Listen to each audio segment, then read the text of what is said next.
ओम श्री गणेशाय नमः। अग्नि पुराण में अनंत चतुर्दशी व्रत के महत्व का वर्णन किया गया है और यही वो दिन होता है जिस दिन गणपति बप्पा की विदाई भी की जाती है। भक्तजनों, अगर आप अनंत चतुर्दशी के दिन व्रत ना रख पाए तो भी आज के दिन आपको भगवान विष्णु के अनंत स्वरूप की पूजा करने के साथ ही व्रत की कथा भी जरूर सुननी चाहिए। कहा जाता है इस व्रत कथा को सुनने मात्र से भी अनंत गुना फल की प्राप्ति होती है। और आज की इस वीडियो में मैं आपको बताऊंगी अनंत चतुर्दशी की कथा और पूजा विधि के बारे में। अनंत चतुर्दशी की इस कथा को सुनने मात्र से आपके सभी बिगड़े कार्य बनते चले जाएंगे और आपके घर में माँ लक्ष्मी जी का भी स्थायी वास बना रहेगा। आज के दिन भगवान विष्णु के अनंत स्वरूप की पूजा की जाती है। इस दिन 14 गांठें लगाकर एक धागा तैयार किया जाता है जिसे अनंत कहते हैं। इसकी विशेष रूप से पूजा की जाती है और पूजा करने के बाद इसे अपने हाथ में बांध लिया जाता है। इस दिन सुबह के समय स्नान करने के बाद अपने मंदिर पर कलश की स्थापना करनी चाहिए। इसके बाद कलश में भगवान विष्णु की तस्वीर की भी स्थापना की जाती है। अब एक धागे को कुमकुम, केसर और हल्दी से रंगकर अनंत सूत्र बनाया जाता है। इसमें 14 गांठें लगाई जाती हैं। आप चाहें तो मार्केट से बना बनाया अनंत भी खरीद सकते हैं। अब भगवान विष्णु की तस्वीर के सामने आपको इस अनंत धागे को रखना होता है। भगवान विष्णु और अनंत सूत्र की पूजा करनी होती है और इस मंत्र का जाप करना चाहिए।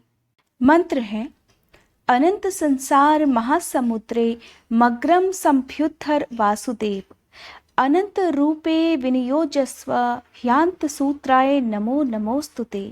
इस प्रकार अनंत धागे को अभिमंत्रित करके अनंत देव का ध्यान किया जाता है और फिर पूजा करने के बाद पुरुष अपनी दाहिनी भुजा में और स्त्री बाईं भुजा में इस अनंत धागे को बांधते हैं।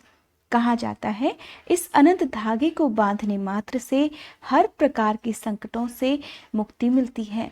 आपको आपके जीवन में कोई भी कष्ट परेशान नहीं करते। आपके सभी कार्य बनते चले जाते हैं।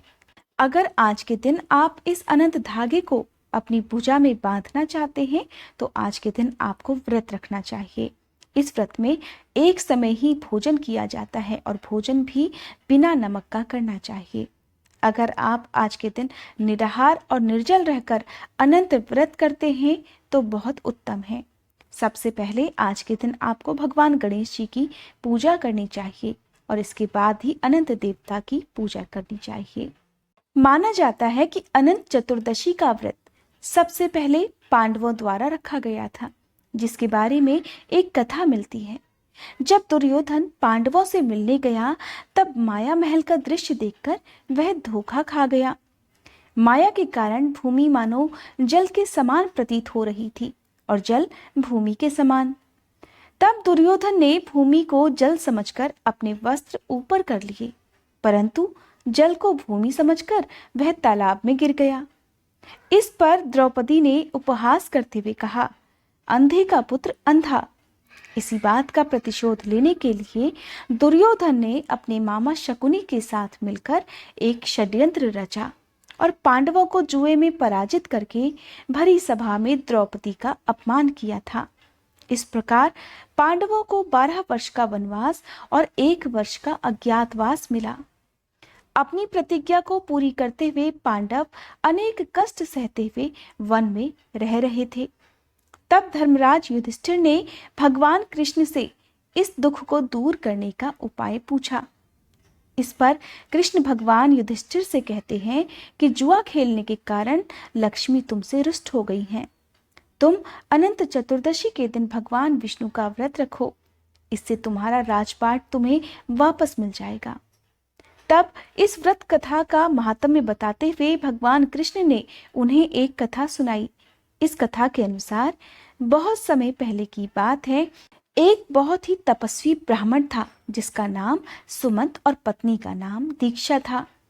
उनकी एक पुत्री थी जिसका नाम सुशीला था। सुशीला बहुत ही सुंदर और धर्मपरायण कन्या थी। जब सुशीला कुछ बड़ी हुई तब उसकी माँ की मृत्यु हो गई। तब उसके पिता सुमंत ने कर्कशा नाम की स्त्री से विवाह कर लिया। जब सुमंत ने अपनी पुत्री का विवाह ऋषि कौंडिन्य के साथ किया, तब कर्कशा ने विदाई में अपने जवाई को ईंट और पत्थर के टुकड़े बांध कर दे दिए, क्योंकि जब पुत्री का विवाह किया जाता है तब पुत्री और दामाद को विदाई में कुछ न कुछ उपहार दिया जाता है।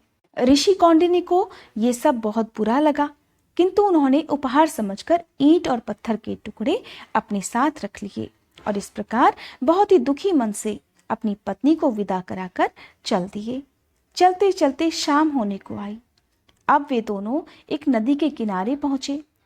वहां पर जाकर सुशीला ने देखा कि शाम के समय नदी के तट पर सुंदर वस्त्र धारण करके कुछ स्त्रियां किसी देवता की पूजा कर रही हैं। सुशीला ने उनके पास जाकर इस व्रत की पूजा विधि और महात्म्य के बारे में पूछा कि वे किस देवता की पूजा कर रही हैं। तब महिलाओं ने उन्हें बताया कि वे अनंत व्रत कर रही हैं और इस समय अनंत देवता की पूजा करके यह अनंत डोरा अपने हाथ में बांधेंगी। तब सुशीला ने भी यह व्रत किया और पूजा करके 14 गांठों वाला डोरा हाथ में बांधकर ऋषि कौंडिन्य के पास आकर सारी बात बताई। ऋषि कौंडिन्य ने सोचा कि उनकी पत्नी उन्हें अपने वश में करने के लिए इस डोरे को लेकर आई है।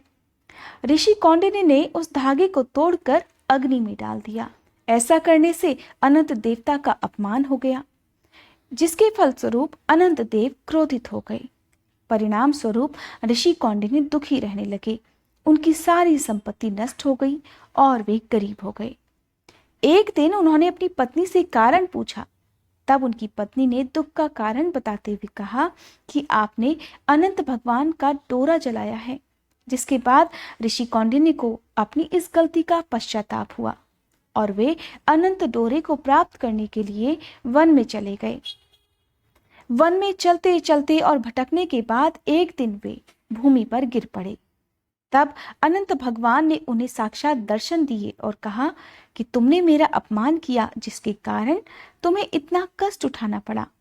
अब क्योंकि तुमने अपनी गलती का पश्चाताप कर लिया है, इसलिए अब मैं तुम पर प्रसन्न हूं। तुम घर जाकर अनंत व्रत को विधि पूर्वक करो। 14 वर्षों तक व्रत करने से तुम्हारे सारे कष्ट दूर हो जाएंगे और तब तुम दोबारा संपन्न हो जाओगे। इस प्रकार ऋषि कौंडिन्य ने विधि पूर्वक अनंत व्रत किया और उन्हें सारे कष्टों से मुक्ति मिल गई। कहा जाता है जो भी भक्त अनंत व्रत प्रारंभ करना चाहते हैं उन्हें फिर लगातार 14 वर्षों तक इस व्रत को करना चाहिए। प्रेम से बोलो अनंत देवता की जय। हे अनंत देव, इस कथा को कहने सुनने वाले सभी भक्तों पर अपना आशीर्वाद बनाए रखिएगा। भक्तजनों, ये थी आज की वीडियो। अगर ये वीडियो आपको पसंद आई हो तो वीडियो को लाइक करके कमेंट बॉक्स में अनंत देवता की जय लिखने के साथ साथ अगर आप हर व्रत त्योहार की कथाएं इसी प्रकार मेरे चैनल पर सुनना चाहते हैं तो मेरे चैनल को सब्सक्राइब करके बेल आइकन प्रेस करना मत भूलिएगा।